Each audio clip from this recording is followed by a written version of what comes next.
Hi అండి, నమస్తే. Welcome to KS seeds. నేను మీ సౌజన్య. ఈరోజు మనం టమాటా నిల్వ పచ్చడిని తయారు చేసుకోవటం చూద్దాం. వేసవి కాలంలో మంచి ఎండలు ఉన్న టైంలో పచ్చడిని చేసుకున్నారంటే పచ్చడికి బూజు రాకుండా 2 సంవత్సరాల పాటు ఫ్రెష్గా ఉంటుంది.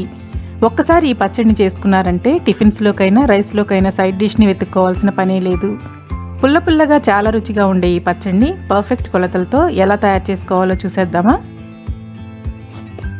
ముందుగా కేజీ టమాటాలను నీళ్లతో శుభ్రం చేసుకొని పొడి క్లాత్తో తడంతా తుడుచుకొని చెమ్మ పూర్తిగా ఆరిపోయే వరకు ఆరబెట్టుకోవాలి.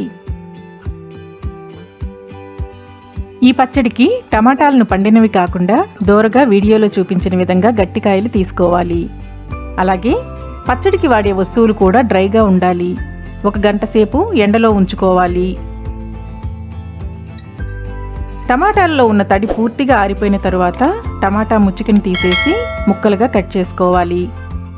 ఎండ బాగా ఎక్కువగా ఉంటే 4 భాగాలుగా కట్ చేసుకున్నా పర్వాలేదు. అయితే టమాటాలను ఎండబెట్టినప్పుడు అవి పూర్తిగా ఎండిపోవాలి. టమాటాలన్నింటిని ముక్కలుగా కట్ చేసుకున్న తరువాత వీటిని గ్లాస్ బౌల్లోకి కానీ జాడీల్లో కానీ తీసుకోవాలి. ఇవి అవైలబుల్గా లేకపోతే ప్లాస్టిక్ బౌల్లోకైనా తీసుకోవచ్చు. కట్ చేసుకున్న ముక్కలను బౌల్లోకి తీసుకున్న తర్వాత ఇందులో 200 గ్రాముల ఉప్పును వేసుకోవాలి. అంటే గిద్దకు కొంచెం తక్కువగా 2 గిద్దల ఉప్పును వేసుకోవాలి. అలాగే 1 టేబుల్ స్పూన్ పసుపును వేసుకొని ఉప్పు పసుపు ముక్కలకు బాగా పట్టేలాగా కలుపుకోవాలి. మూత పెట్టి 3 రోజుల పాటు పక్కన పెట్టుకోవాలి.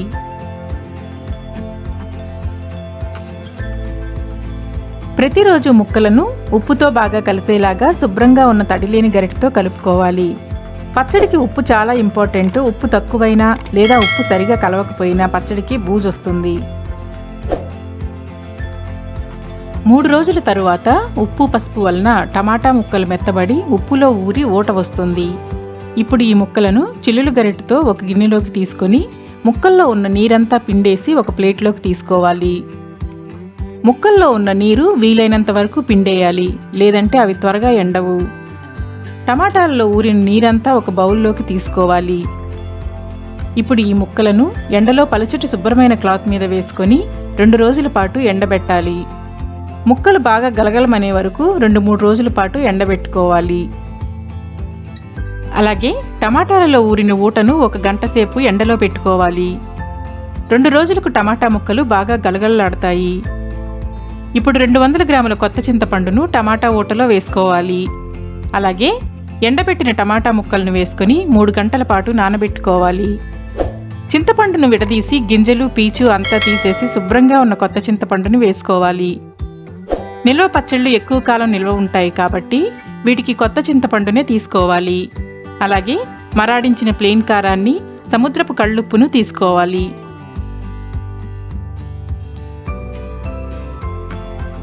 మూడు గంటల పాటు టమాటా ముక్కలు చింతపండు నానబెట్టడం వలన వాటర్ అంతా పీల్చేసుకొని మెత్తబడతాయి.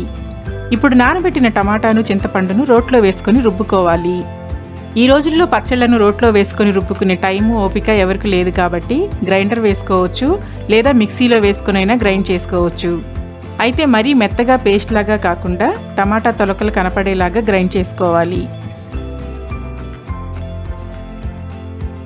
పాతకాలంలో మన అమ్మమ్మలైతే 5 కేజీల టమాటాలైనా రోట్లో వేసుకుని రుబ్బేవాళ్ళు. రోట్లో పచ్చడి చేసుకోవటానికి ఎంత శ్రమ పడతామో అదే రేంజ్లో టేస్ట్ కూడా అద్భుతంగా ఉంటుంది. ఇప్పుడు ఈ రుబ్బుకున్న పచ్చడిని ఒక బౌల్లోకి తీసుకొని దోరగా వేయించి పొడి చేసుకున్న 1 టేబుల్ స్పూన్ మెంతి పొడిని వేసుకోవాలి. అలాగే 2 గిద్దల కారాన్ని వేసుకొని పచ్చడి అంతా బాగా కలిసేలాగా కలుపుకోవాలి. ఈ పచ్చడికి కేజీ టమాటాలు తీసుకుంటే 200 గ్రాముల కారాన్ని, 200 గ్రాముల ఉప్పును, 200 గ్రాముల చింతపండును తీసుకుంటే కరెక్ట్గా సరిపోతుంది. ఈ 3 సమాన క్వాంటిటీలో తీసుకోవాలి. అయితే మనం గిద్దల్లో తీసుకున్నప్పుడు 2 గిద్దల కారాన్ని, గిద్దకు కొంచెం తక్కువగా 2 గిద్దల ఉప్పును తీసుకోవాలి. అలాగే 2 టేబుల్ స్పూన్ల ఆవాలను దోరగా వేయించి పొడి చేసి వేసుకుంటే పచ్చడి ఇంకా రుచిగా ఉంటుంది. 5 కేజీల టమాటాలను తీసుకున్నప్పుడు 100 గ్రాముల ఆవాలను వేసుకోవాలి. ఇప్పుడు రుబ్బుకున్న పచ్చడిని శుభ్రమైన గ్లాస్ బాటిల్లోకి కానీ జాడీల్లో కానీ తీసుకొని 2 సంవత్సరాల పాటు స్టోర్ చేసుకోవచ్చు. ఎప్పుడు కావాలంటే అప్పుడు కొంచెం తీసుకొని తాలింపు వేసుకుంటే ఫ్రెష్గా టేస్టీగా ఉంటుంది. తాలింపు కోసం 100 గ్రాముల పచ్చడికి 50 గ్రాముల వేరుశనగ నూనెను వేడి చేసుకొని 1 స్పూన్ ఆవాలను, 4 తుంచిన ఎండుమిరపకాయలను వేసుకొని వెంటనే స్టవ్ ఆఫ్ చేసుకోవాలి. తాలింపు గోరువెచ్చగా ఉన్నప్పుడు పచ్చడిలో వేసుకొని కలుపుకోవాలి. అంతేనండి, పుల్ల పుల్లగా చాలా టేస్టీగా ఉండే పాతకాలపు టమాటా నిల్వ పచ్చడి రెడీ అయ్యింది. ఈ రెసిపీ నచ్చినట్లయితే లైక్ చేయండి, సబ్స్క్రైబ్ చేయండి, ట్రై చేసి కామెంట్ చేయండి. మరిన్ని వీడియోస్ కోసం కేసీడ్స్ ఛానల్ని చూస్తూనే ఉండండి. Thank you for watching.